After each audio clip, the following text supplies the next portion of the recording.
What's going on, everybody? It's your boy, the LowkeyLegend. How the fuck y'all doing today? I'm doing alright today. I'm back with a brand new episode of Stoner Tips here for you guys. We are jumping on board with episode 85 of the Stoner Tips series, boys. Today, we're going to be talking about the subject of smaller or bigger bongs, which is preferable, which one you guys should get. I mean, in this video, it's going to be personal opinion, and I'm just going to lay down some little tidbits, some little facts for you guys. So if you guys do enjoy, smash the thumbs up button. Let's dive right on into it. So the subject of smaller bongs versus bigger bongs, here's my personal opinion on it. So if you guys are looking to get either, you know, a 6-inch bong or a 2-foot bong, I have had both of those, so I'm going to tell you my honest opinion on it. My 2-foot bong I named it Jack the Ripper. All right, this thing was 2 feet. It had 1 perk in it, and it was a very nice perk. It was like in the middle, but here's the thing that I didn't like about it. All right, so I'd pack a nice fat bowl and I'd start lighting that bitch, and I would let it sit while it's roasting. You know, I'd be sucking really, I mean, not even slow, but I would suck kind of slow, let the smoke build up, and then when I pull it, it's about a 5 to 10 second pull before I actually pull it. Like, I'm dragging on the bong for about 5 or 10 seconds before I get enough smoke in there to actually pull it. Now, when I do pull that slider out and I go for my inhale, I don't even get all the smoke 100% of the time. And that is mainly because, not that my lungs can't handle it, but I just don't have a big enough breath to take that entire smoke in at once. I mean, it's not like a straight shot, because you gotta remember, this is 2 feet, dude. This is a big bong, and the time it takes from the smoke to travel from the bottom all the way to the top, you really have to like be out of breath when you pull that slider in order to get this entire hit. You need to have the lung capacity to take this entire thing. And it's not even the fact that it's too much smoke. Like I said, it's just the fact that it's such a long distance for that smoke to travel. And now, when I did pull my slider back and take that hit, sometimes the smoke wouldn't even taste normal. And when I say normal, I mean it wouldn't taste 100% fresh as it would coming from a smaller bong. And that's because the smoke sits in there for a little bit when I'm roasting it, and when I'm, you know, lighting that bowl up, the smoke likes to chill at the bottom, and then it slowly makes its way towards the top. And by the time I pull that slider, the smoke's already been in there sitting for about 5 or 10 seconds, as I said before. And I feel like that 5 or 10 seconds is pretty vital for taking a bong rip, because the smoke gets stale pretty quick. And I don't know if that's just the type of weed I smoked or what the case may be, but smoke just gets stale at a certain point. Like, if you cap a bong and, you know, you're coughing your lungs out and that bong is milked, and you go in for that second hit from letting that smoke all sit in the bong is not going to taste as good as it was when you just pulled the slider. It's going to be stale.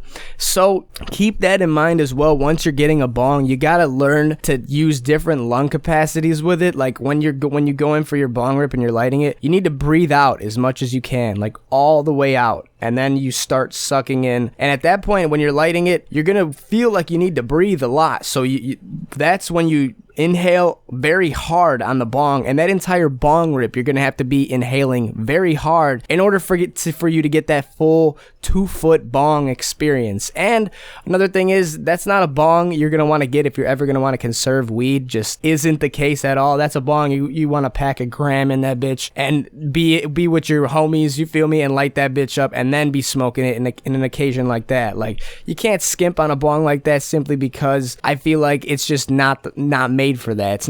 It's not beneficial at all to try to conserve weed out of a 2-foot bong. If that, like, because I had a lot of experiences with mine, it is not the way to go at all. But moving on to the subject of smaller bongs, those I feel like are a lot more beneficial, because one, they're a lot easier to hide than a 2-foot bong. You know, a nice little 6-inch, 7-inch bong. Another thing is, you can get, usually the bowls for them bongs are pretty small, and the bowls built for the 2-foot bongs normally are built pretty big, because they already know if you got a 2-foot bong, you want to take some monster bong rips. All right, now the thing is, you could do the same exact thing with smaller bongs as well. It all depends on how much weed you pack in there. So that's all the case is. I mean, unless you're packing full bowls of, like, you know, P8 P9 of just straight flower and try to take in that hit out of, you know, whatever the case may be, then I mean, it's pretty balanced. But at the same time, smaller bongs, they have less room for the smoke to travel. So you might light a little corner of that whole entire bowl and the whole bong might just be milked instantly. And at that point, you can just keep sucking till however much you want to rip out of that bong. So it doesn't even matter how much room the smoke can chill in, because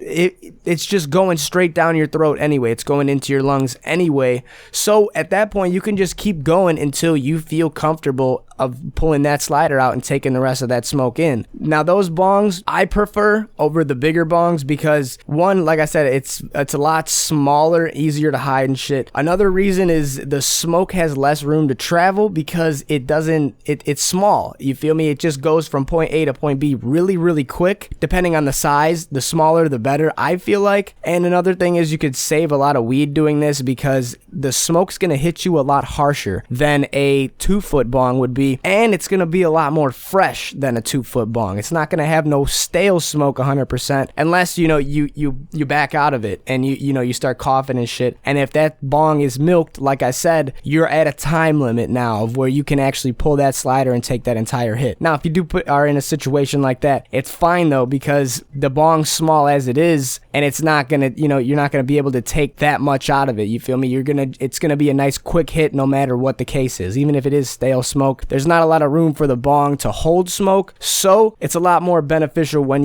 if you do back out of that hit. But then again, it's a lot more less likely that you're gonna back out of that hit because it's gonna be a lot easier to manage your hit at that. So you're gonna know just by your lung capacity and the way you're feeling after that bong's milked, however long you want to go after that. Once you're feeling it, you pull that slider out and you inhale the rest and it's done. It's usually a very smaller hit, but that hit's gonna hit you a lot harder than a 2-foot bong would be. You could pack a lot less weed in there and be more conservative with it because it's got less room to travel, a lot fresher smoke, as I said before. And honestly, man, those are just some tips I got for you guys on smaller bongs versus bigger bongs.